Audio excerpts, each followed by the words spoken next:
अस्सलाम वालेकुम my dear students. तो आज हम पढ़ने वाले हैं क्लास सेकंड के इंग्लिश। ठीक है, तो फिर चैप्टर नंबर 10 अम्मूस किटन, इस स्टोरी को हम पढ़ रहे थे। इस स्टोरी का पार्ट फर्स्ट और पार्ट सेकंड हमने ख़त्म कर लिया था। ठीक है, तो फिर इस स्टोरी को हम आज कंटिन्यू करेंगे, जो कि है पेज नंबर 98 पे। तो फिर जो ये अम्मू थी उसने अपने दोस्तों से झूठ बोला था और बोला था कि उसके पास एक बिल्ली का बच्चा है। फिर उसके दोस्तों ने बोला था कि वो उसके घर आएंगे बिल्ली के बच्चे से मिलने के लिए। ठीक है, तो फिर जो ये अम्मू थी उसने अपने पापा से मदद मांगा था। तो फिर देखते हैं हम आगे क्या होता है। Achan reading the newspaper we will see. तो फिर जो अचन था यानी कि जो अम्मू का पापा था वो क्या कर रहा था, न्यूज़पेपर पढ़ रहा था। और फिर बोलता है कि चलो हम देखते हैं। फिर अम्मू बोलते हैं बट इट इज़ अर्जेंट। फिर अम्मू क्या बोलती है, पापा ये बहुत क्या है, ज़रूरी है, मुझे चाहिए बिल्ली का बच्चा। फिर Achan looking up from the newspaper why it is so urgent.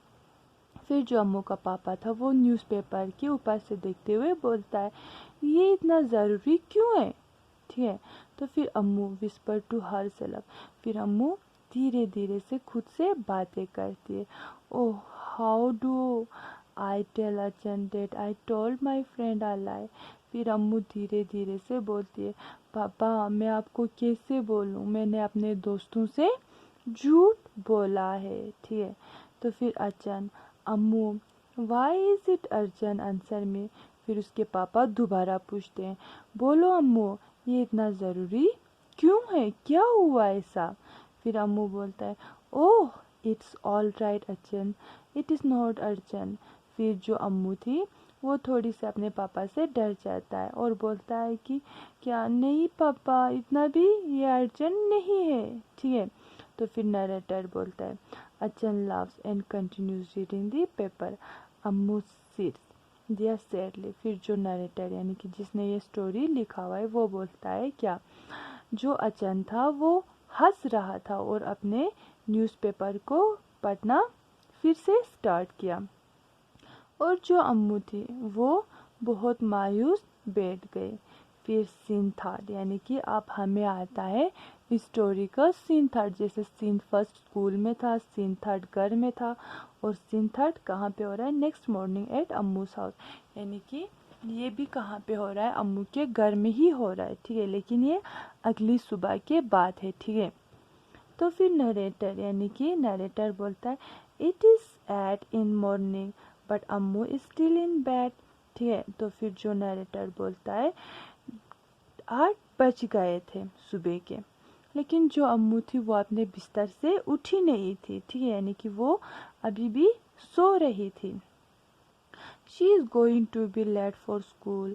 वो स्कूल जाने के लिए क्या हो जाएगा, उसे देर हो जाएगा।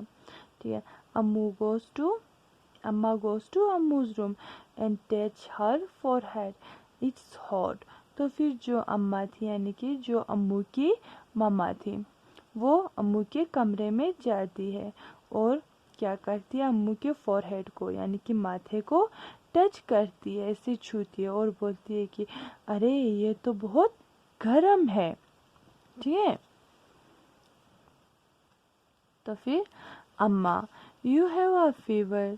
अम्मू फिर अम्मा बोलती है अम्मू तुम्हें तो बुखार हुआ है।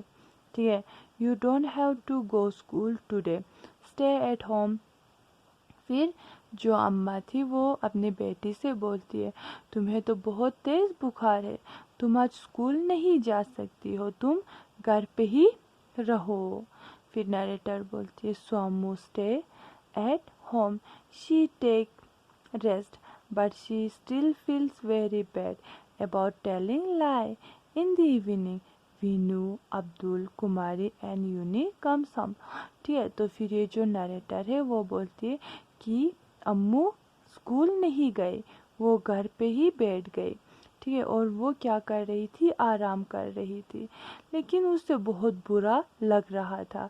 क्यों, क्योंकि उसने अपने दोस्तों से झूठ बोला था। ठीक है, और उसी शाम को यानी कि उसी शाम को क्या हुआ, जो अम्मू के दोस्त थे विनू, अब्दुल, कुमारी एंड यूनी, वो लोग अम्मू के घर अम्मू से मिलने आ गए। ठीक है, तो फिर हम आइए इस स्टोरी को कंटिन्यू करेंगे। मुझे उम्मीद है कि आपने इस स्टोरी के पार्ट फर्स्ट, सेकंड और थर्ड को अच्छे से समझ लिया होगा। अगर किसी को इस स्टोरी में कोई कन्फ्यूजन होता है तो फिर वो मुझसे पूछ सकता है। ठीक है, खुदा हाफिज़।